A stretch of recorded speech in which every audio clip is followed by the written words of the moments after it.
Oh, no. The police. You guys, today's vlog. I'm calling the police if you make the kami ng photo. puto. No. Ito guys. So last time, remember, the puto was not smiling. Nagmugot siya guys. Sabi nung nanay ko, bakit daw nakasimangot? Sama daw sa nagluto na madlita. Sabi ng nanay ko. So ngayon, sabi niya, ang ilalagay daw ay coconut milk. So kailangan natin haluan ng coconut milk. Konti. So mayroon akong coconut milk dito. Saka ito guys, kalahati na lang to. Isang cup na lang. So ang magagawa nito ay 6 din. So 2 cup, 12 cup puto or bibingka ang magagawa natin. So gagawa ulit tayo ng bibingka pang baon natin. Okay? Alright guys.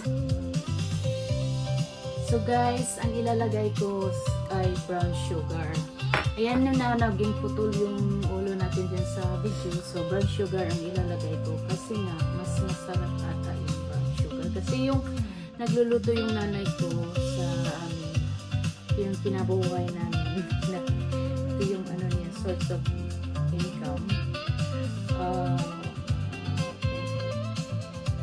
So ilagay natin ng 1/2 kay brown man siya. Hindi siya masyadong tamis.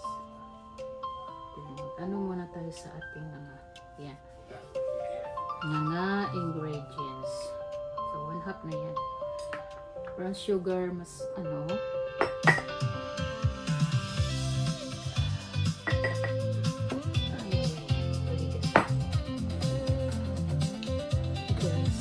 puto, bibingka.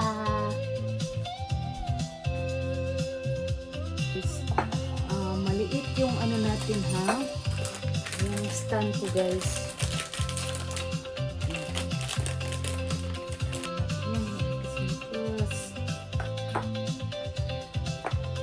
So titingnan natin yung tama ba yung ano ng nanay. Ay! Ito lang yung ingredients sa pagluto ng bibingka. Natin. Oh.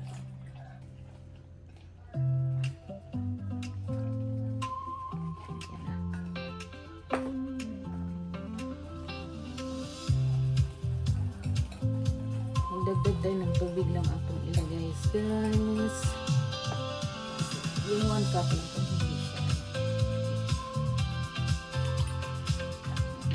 Tapos maglalagay tayo ng tika, of course.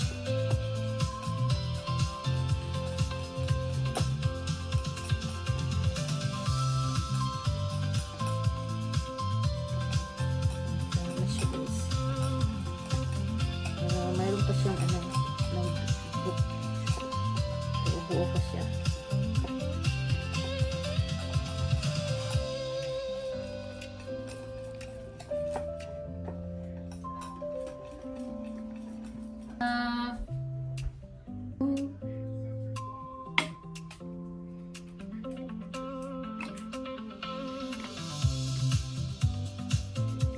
Tutok na tutok yan guys. Hindi magsamit-samit. So wala tayong masyadong pagbuhin.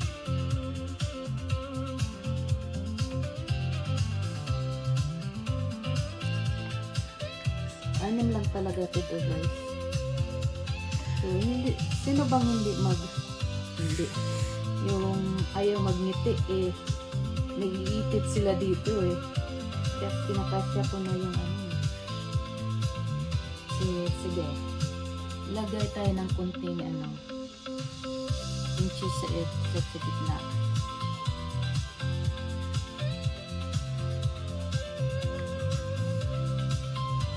Sa anuhan pa natin, magdagdag pa tayo ng butter. Ano natin ito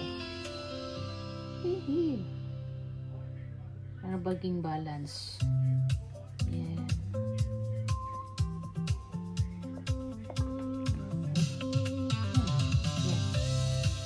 Kainin natin lang.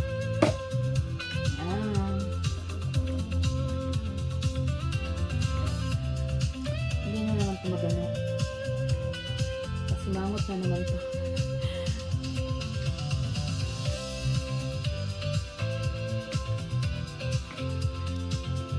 itong ano na to.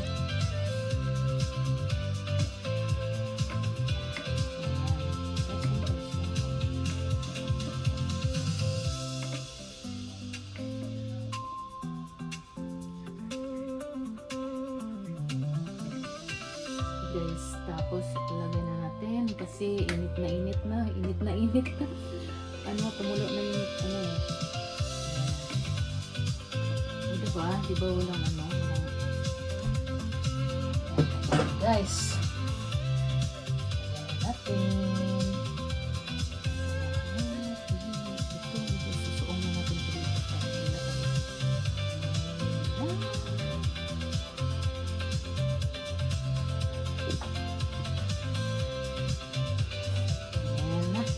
Ayan na guys. So, lulutuin natin sa 15 minutes. Steam lang natin guys ha. Tutusukin natin kung luto na ba. 15 minutes na siya eh. Aw. Luto na. Linis na eh. Okay, ganyan daw ang ano. So, luto na. Okay. Makasimangot talaga guys dahil naiipit eh. Tayo daw din naiipit. Ayan. Pag hindi ito naiipit guys, okay lang to siya.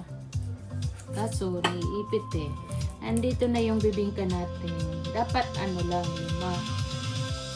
Eh, okay lang yan kasi tayo lang naman ang kakain. Dapat 5 lang ang laman sa isang layer. Inano ko na kasi sa inyo mag-umpisa lang.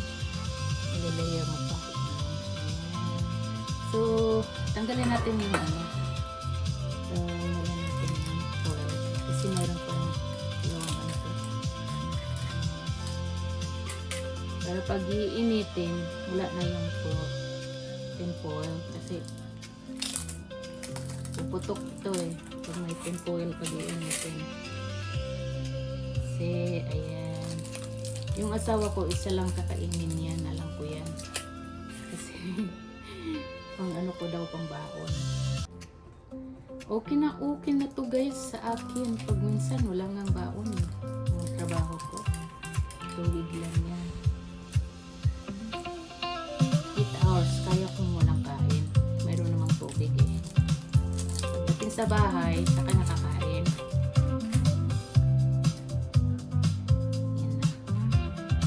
Yung puto, bibingka. Bibingka yung tawag nito. Bakit ba ito ay naging puto?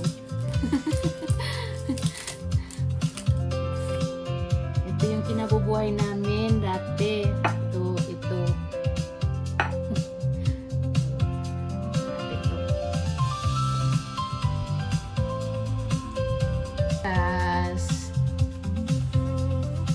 So, alam ko yung asawa kain ng isa, kakain ako ng isa, so may 4 pa. So, pagpasok ako ng everyday. So, solved na yung baon na.